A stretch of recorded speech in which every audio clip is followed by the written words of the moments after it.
My name is Peter Hamel. I'm working for, yes, Hamel like pregnant, yeah. I'm working for Shiraka Shalim Petroleum, which is a great honor to do so. It's a local community company. We are owned by the people from Shalim village. Few slides about theory before I'm trying to give an example how we in Shalim work very good together with one of our contractors, and we're managing to bring the contract to life. Yeah? And I think I have the power somewhere here. Is it working? Oh yeah, Iowa. What is the rationale for contract management? Why are you doing contract management? And it's very clear. It is the law. The law is telling us. Oh, this is better. Are you sure?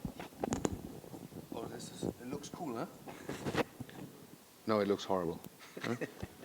Can you hear me? I look like RoboCop now. So, Tamam, can you hear me? Okay, good. Why are we doing contract management? It's a legal requirement. We want to make sure that we abide with the law. Whenever you make a contract, doesn't matter if you're making a contract with personal, with somebody, or as a company, there's nothing you can write in that contract that goes against the law. So which means when we are doing contract management, when we are outsourcing some of our work and we're making a contract, we have to make sure that we abide by the law. And very clear, we have to abide by the Royal Decree 35/2003, which is the labor law, which is protecting the workers. We have to abide by Ministerial Decision 286/2011, which is there to protect the worker. Hence, HSE, health, safety, and as well environment, when we're talking about the Royal Decree 114 from the Ministry of Environment, is already embedded, and we have to follow these in our contract management. We have to write the things in our contract.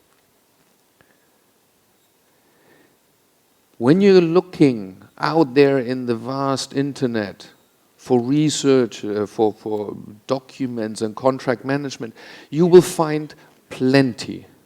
There are thousands of books on it. And so what I have done is I have given only one example. Don't think that this is the single truth. No, there are plenty out there. I need to stick to one example, and I choose the IOGP. I'm coming out of oil and gas. They are very close. And I personally like the structure. The IOGP 423, and then you have documents, levels under it, the 42302, and then the 42302A. So different levels which go more and more specific. Endless. You can get deeper and deeper and deeper into contract management. You will never stop learning. What I like about this is they have 8 steps in a contract life cycle. And when you go through, you can identify that there are in different life cycles things that you have to do as the person who's giving out the contract, and there are things that you have to do when you're at the other end as the contractor. And there are steps where you have joint responsibilities. The planning phase is obviously with the person or the company that holds the flus. They want to give out work. And that's it. The next stage, the sourcing. You're looking now, you're looking out what is in the market. Here already the contractor has to come in and has to raise his hands and says, I can do that work. If you give me the money, I can do the work. The contractor has to show as well, I can do the work good. I can do the work in a halal way. Yeah? Phase number 3 is tender and award. And again here, in the first 3 stages, you don't see any joint responsibilities. It is either with the contractor or with the client. Now we're starting.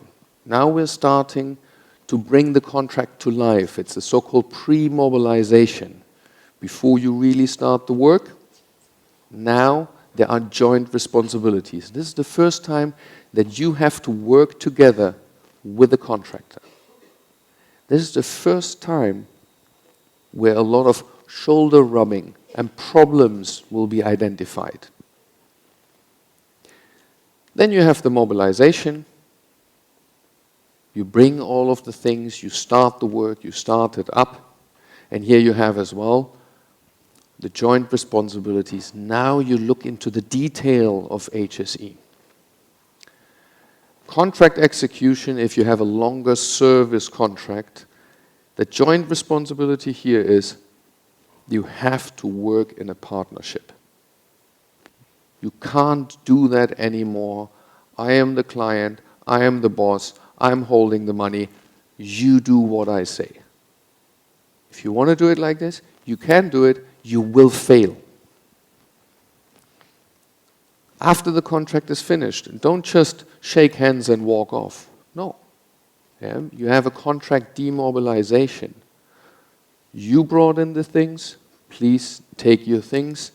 Here are the documents, here is the sign-off, here is the knowledge, here is what we learned together in this contract. And then the last phase, number 8, which is most of the time forgotten and not being done because the work is done, the flus is paid, everybody is happy, and everybody walks away. But nobody looks back and analyzes what went well, what went wrong, how can we improve in the future. So this was, until now, this was the dry, very dry theory behind it. How can you bring that to life? What is it that you can do? Shalim Petroleum, we are working together with Nevrest Vakasco, and Nevrest Vakasco is providing the catering services. They feed our people. They clean the rooms of our people. They are the most important contractor to us. If they are not providing good work, our people are not happy.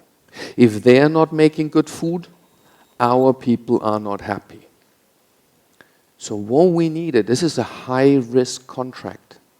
So what we needed, we either could have come and we could have set out a super stringent contractor control on KPIs, weekly meetings, daily meetings, reviewing, audits, and so on. We could have gone down this way, but we decided, no, we're not going to do this. What we're going to do is we work together in a partnership.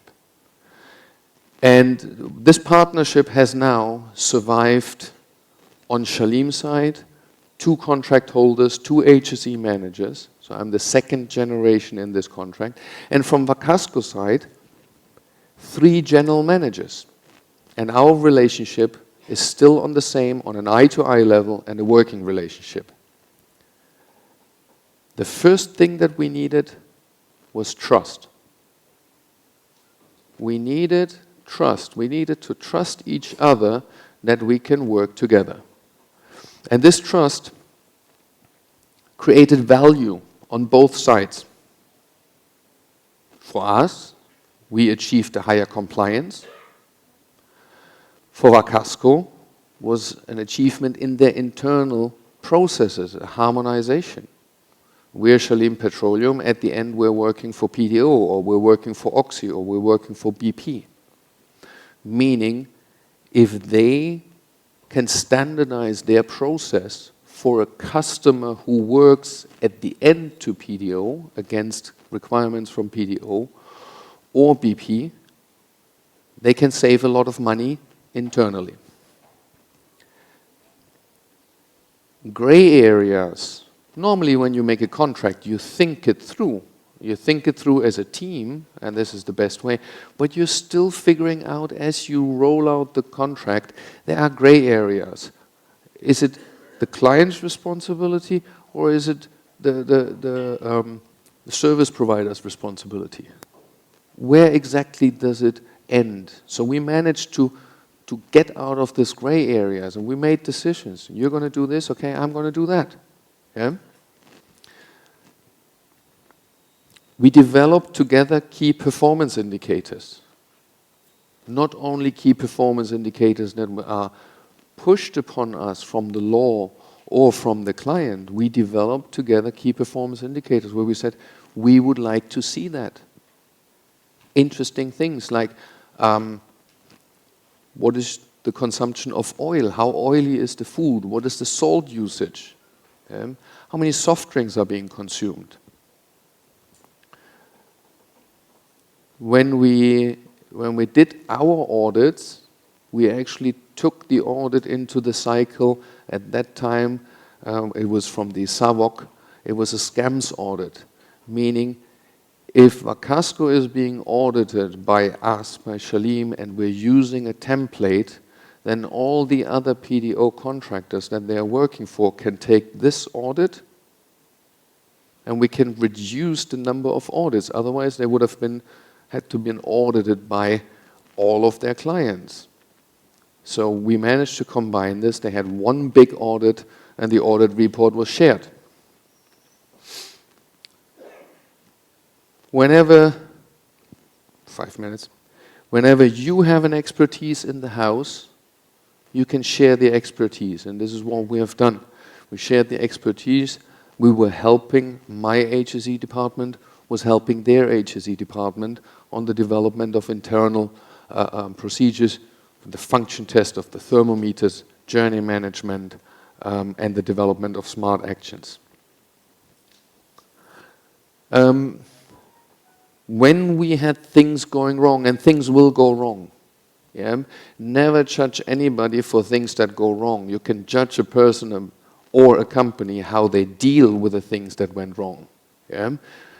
So whenever things went wrong, we reacted fast and we reacted together. We did incident or non-conformity investigations together, and only together we were able to find the root cause. Once we found the root cause, we found the solution, we eliminated it. Because we were working so good together, and because we trusted each other, we were able to run trials. Different brands of rice, different brands of chicken. And keep in mind, the people have to eat that for 2 weeks. The same rice, not like at home that you say, oh, today I want to have this rice or this rice. So we managed to bring in different brands of rice as a trial, which gave variation to our people. And we were able to find a rice brand that was cheaper, but actually the people liked it more. So we had cost savings. When we came to the point where we said, you know, market is getting tight, everybody has to save. We didn't go out and said, come in, you have to reduce your price by 10% or by 20%. No, we didn't do that. We sat together and we said, what is it that we can do to reduce the price but keep the quality of service delivery at the same level or even improve it with a lower price. So we worked it out together and we succeeded. Now, this drive for improvement is going on, Shalim and Neves Vakasco, for 10 years. And in these 10 years, we managed to have massive improvements. That's called customer retention. If you work together as a team, you stay a team. Good times, bad times. And then, yeah, I mentioned it already, the price negotiations, they happen on an eye-to-eye level. Results of a really good example of a contract management, of a good contract management, is the increased staff satisfaction. Your people are happier. Everybody is happier. If you work together, everybody is happy. PDO is running every year a so-called PRISM report, where somebody from outside is coming in and they ask our staff how our staff is feeling. And then we get a report from that, and it's anonymous. We don't know. It's like a feedback loop. We have managed in the past years to improve our scoring on the prison report, which means our people are happier with the service that we managers deliver to our workers. Increasing communication, troubleshooting speed.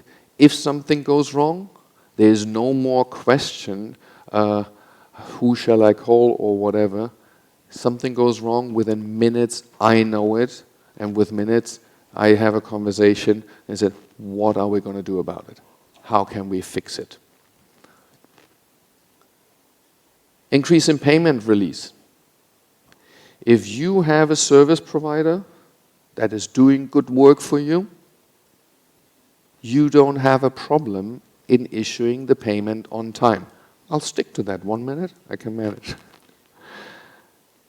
Reduction in cost for both parties. We both saved. Yeah? We made it better, safer, and we saved cost on both sides. Improvement of field staff working relationships. One of the things that was difficult to achieve, but we managed to make it clear. It doesn't matter if you're wearing the Shalim coverall or the Vakasco shirt, you're one team.